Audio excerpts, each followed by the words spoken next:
पवित्र सिंधु और ब्यास की भूमि पंजाब, जो वीरों और संतों की धरती रही है, उसके हृदय में बसा है जालंधर नामक प्राचीन नगर।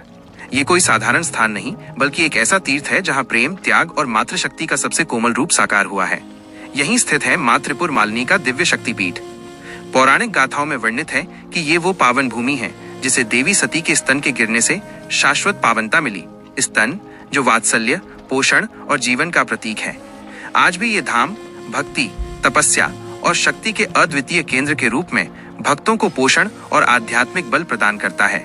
अपनी आंखें बंद कीजिए और मेरे साथ इस दिव्य यात्रा पर चलिए, जहां इतिहास, आस्था और अलौकिक शक्ति का संगम होता है।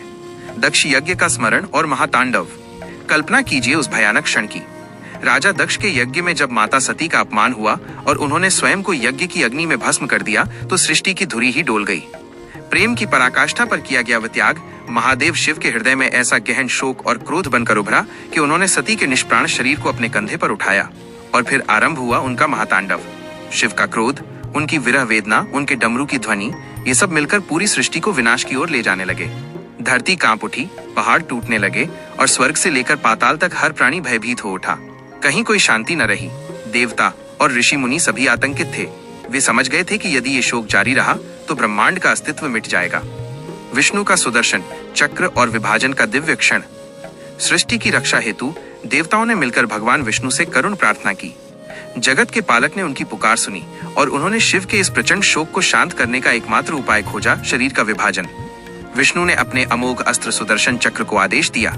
उस चक्र ने सती के शरीर को स्पर्श किया और उसे 51 पवित्र अंगों में विभाजित कर दिया। यह विभाजन विनाशकारी नहीं, बल्कि सृजनकारी था। जहां जहां सती के अंग गिरे, वहीं शक्ति के पवित्र केंद्र शक्तिपीठों का उद्भव हुआ। हर शक्तिपीठ ने सती के उस विशिष्ट अंग की शक्ति और भाव को धारण किया। जालंधर में दिव्य घटना और त्रिपुर मालिनी का अवतरण। और फिर वो क्षण आया जब देवी सती का स्तन पंजाब के जालंधर नामक इस प्राचीन नगर में गिरा। स्तन जो अपने भीतर जीवन, पोषण और मातृ स्नेह का संपूर्ण सार समेटे हुए है।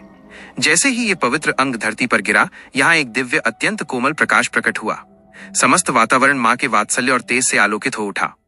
आकाशवाणी हुई, देवताओं ने घोषणा की, ये स्थान अब सदा सर्वदा माँ त्रिपुर मालिनी का पावन धाम रहेगा।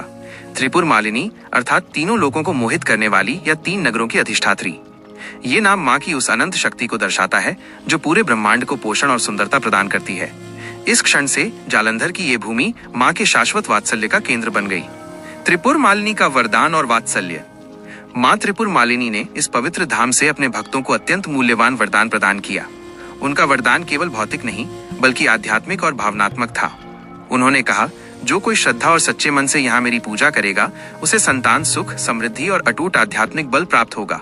जिस प्रकार स्तन जीवन को पोषण देता है, उसी प्रकार मैं इस शक्तिपीठ से अपने भक्तों के जीवन को पोषण दूंगी। यहाँ आकर मनुष्य के सारे शारीरिक, मानसिक और आध्यात्मिक क्लेश दूर हो जाएंगे। ये शक्तिपीठ उन सभी दंपतियों के लिए आशा का केंद्र है जो संतान सुख की कामना करते हैं, और उन सभी भक्तों के लिए विश्राम स्थल है जो जीवन के संघर्षों से थके हुए हैं। माँ का वात्सल्य यहाँ की हवा में घुला हुआ है। भैरव की उपस्थिति और शक्ति शिव का संयुक्त आशीर्वाद। शक्ति के बिना शिव अधूरे हैं और शिव के बिना शक्ति अपूर्ण। इसलिए देवी के साथ भगवान शिव भी यहाँ भैरवनाथ रूप में विराजमान हुए। ये संयुक्त उपस्थिति इस पीठ को और भी अधिक शक्तिशाली और संतुलित बनाती है।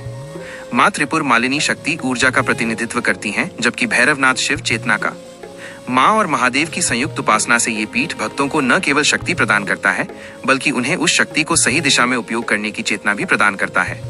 ये स्थान हमें जीवन के 2 मूलभूत सिद्धांतों, ऊर्जा और चेतना के बीच संतुलन बनाना सिखाता है। समापन। त्रिपुर मालिनी धाम का शाश्वत संदेश। जालंधर का त्रिपुर मालिनी शक्तिपीठ आज भी भक्तों के लिए भक्ति और शक्ति का एक अद्भुत जीवंत स्थान है। ये हमें सिखाता है कि शक्ति का सबसे बड़ा रूप वात्सल्य और पोषण है। यहाँ माँ त्रिपुर मालिनी का स्मरण करने मात्र से जीवन की सभी बाधाएं दूर होती हैं और आत्मा को दिव्य शांति प्राप्त होती है।